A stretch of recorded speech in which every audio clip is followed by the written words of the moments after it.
Hey everyone, how are you? Schwartzberg here. We're learning the Sefer Shomer Emunim, Derush Bitachon. We are up to Perek Beis. Till now, we were discussing that our shefa, the flow of our parnasa, comes directly from Hashem and Bal HaRatzain. And the question obviously begs itself: so why do we work? Why we work in the ground? And that is what Perek Beis will tell us. Behine.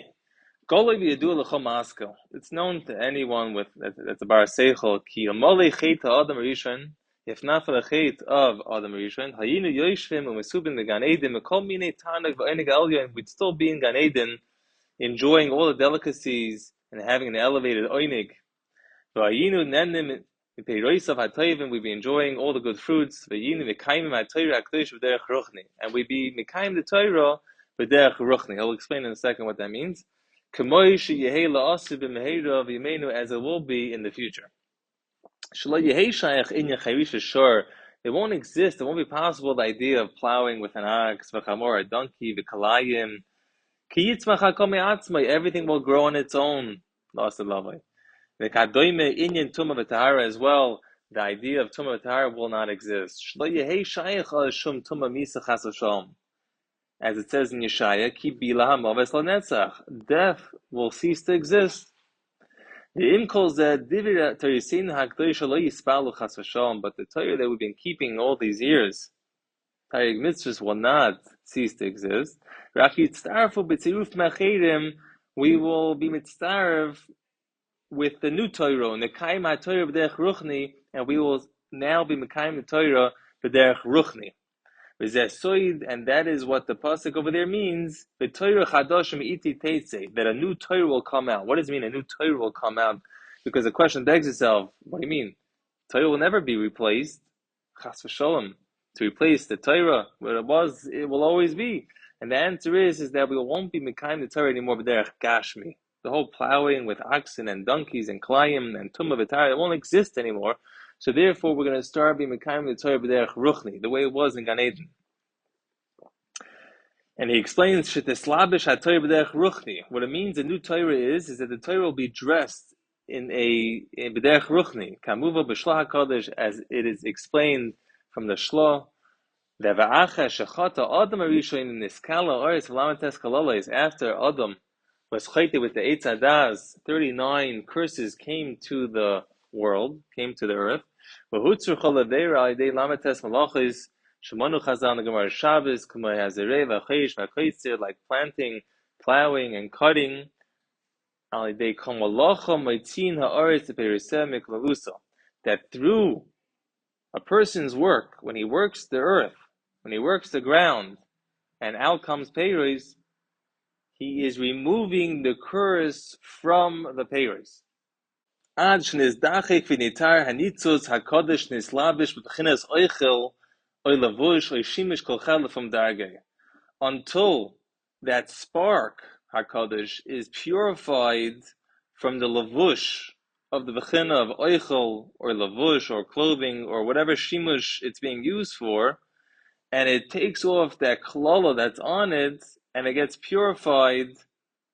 So what's coming out is that work, we know always, is a curse, was given to Adam HaRishon.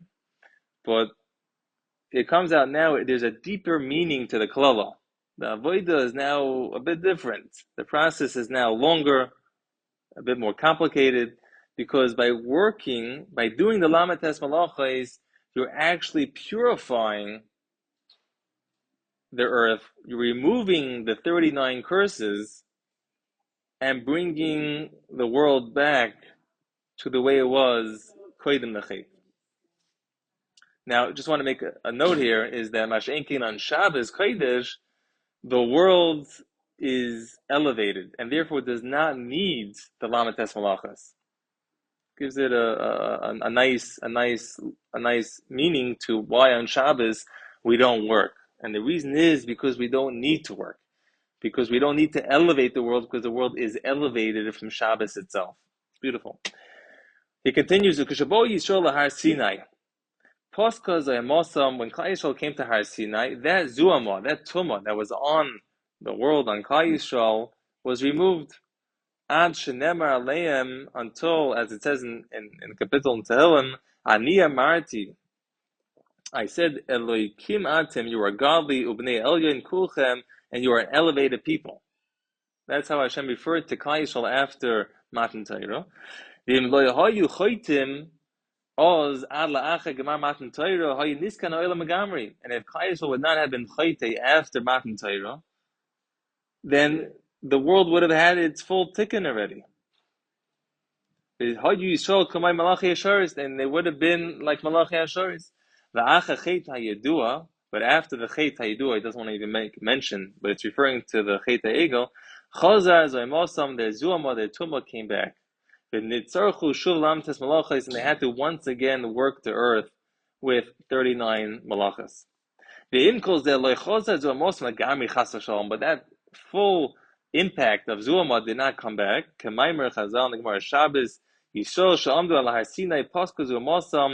zuhama was removed. But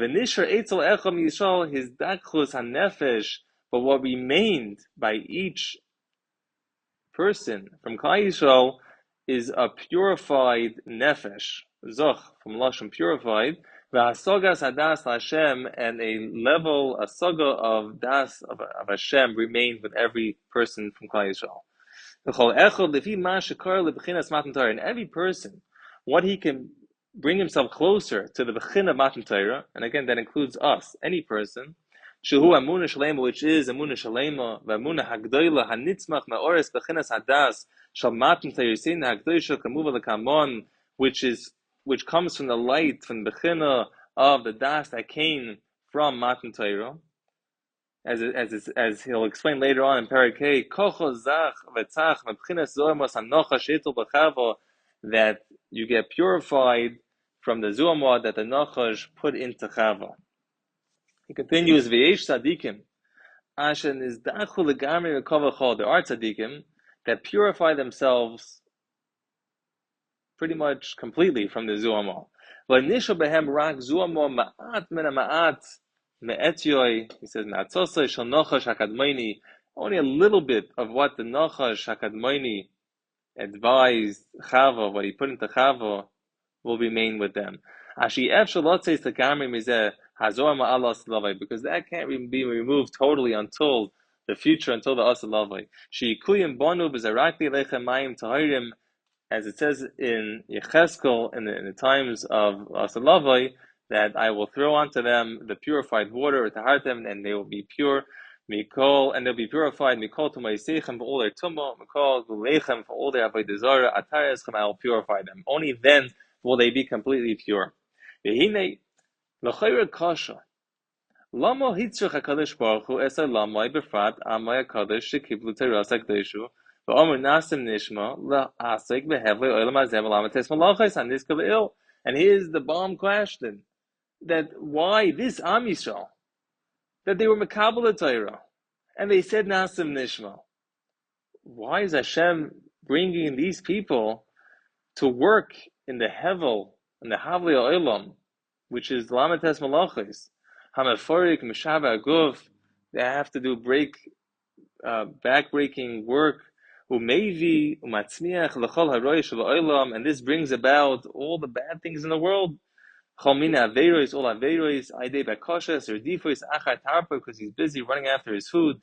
Umezoynei uruchushoy, and wealth. And in fact, soon Elul is coming up. We say in Slichas many times that Hashem don't have a time on us because we're so tired with our parnasa. So why did Hashem do this? Why are we working if we're an elevated people?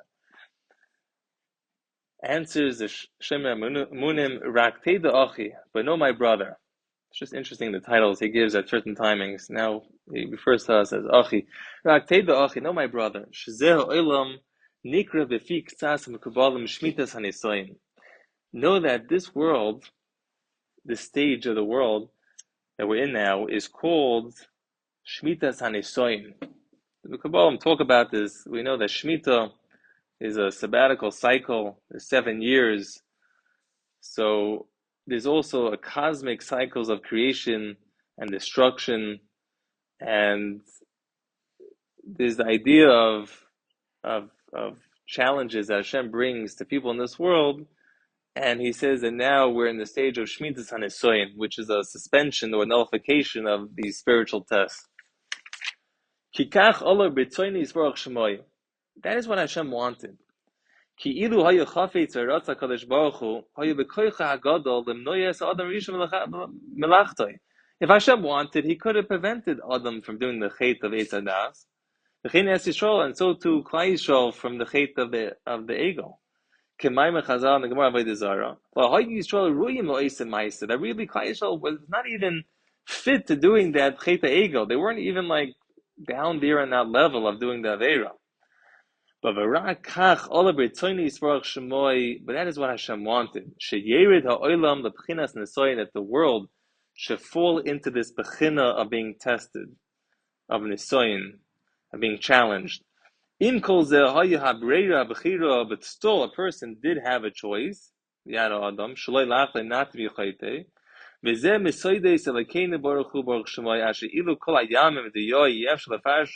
That even if all the seas would be, all the water of the sea and the oceans would be ink, you wouldn't be able to write enough words to explain how this works.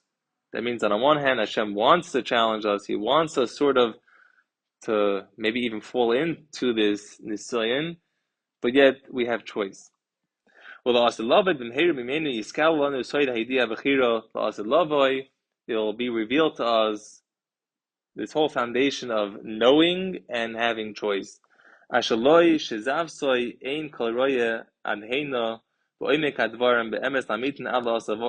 a person will not be able to see what the truth is on this topic until until this day, you should not have your heart thinking about this. I'll be thinking into this. How does it make sense? I do have a choice, but Hashem wants it to happen. That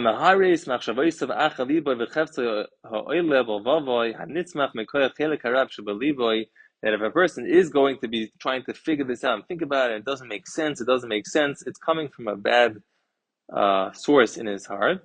He's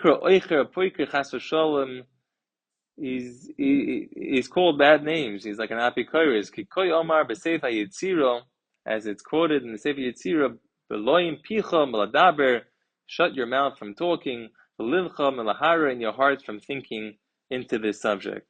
Is that tachlis kol ish Yisraeli am HaKadosh, v'hikana lefnei borei leitamim asmei b'tmimus.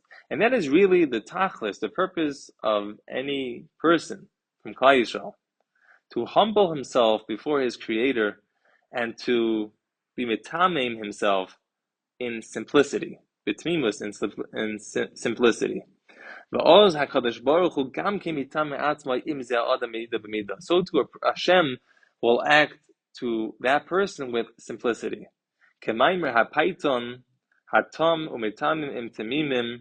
Like the Python says, that Hashem will act sort of in the same midah, Keneged midah, with this sense of simplicity. And that is why in Shir Hashirim we are referred to as the Yoina Tamo. As it says in Shir Hashirim, Yonasi Tamasi.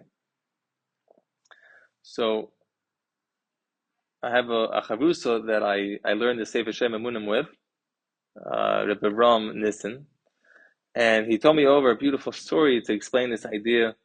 He said there's a story with the Rebbe Reb Zisha, that there was a certain Oisher that would support his family, make sure they had what they needed to eat, clothing, rent.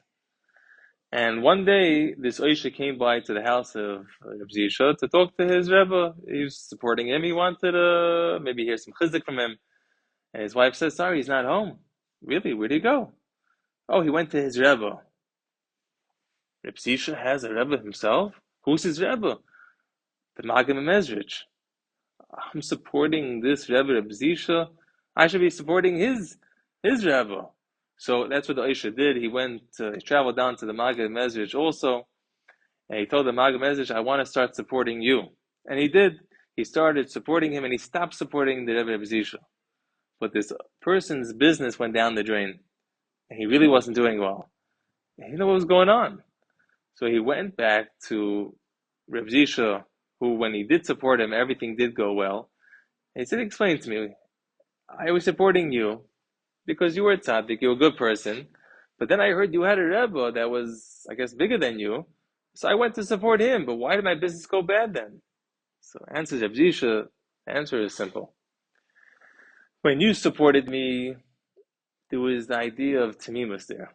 You saw a good person. You don't know if I was the biggest tzaddik or not, but you saw a tzaddik, so you wanted to support me. So Hashem said, "Wow, okay, let me also treat this person with the same level of tamimus and give him what he needs in his business. I'm not going to start going into his cheshbonos if he does everything correctly or not. I'll give him. He's a somewhat of an erlich yid. I'll give him a good parnasa." But when you started making cheshbonos, who's a bigger gadol? Who should I support? Then Hashem says, you're making cheshbonos. I'll make cheshbonos too. You don't really deserve to get such great parnasa, and his parnasa slow down. So our takeaway from Perek Beis is, and just want to include Perek Aleph in this, is that there are two nekudas going on here. Is that on one hand, we have to believe in the Bala Rodzoin, that our parnasa comes directly from him. But yet, there's a nekuda Beis, which is, so why do we have Lamates Melachos? So why do we work the ground for? And their answer is, in order to elevate the world, in order to remove the Lamates Kalalos that the world got after the Chet of Adam HaRishon, we are purifying the ground, we are purifying the payers, we are purifying the world by working.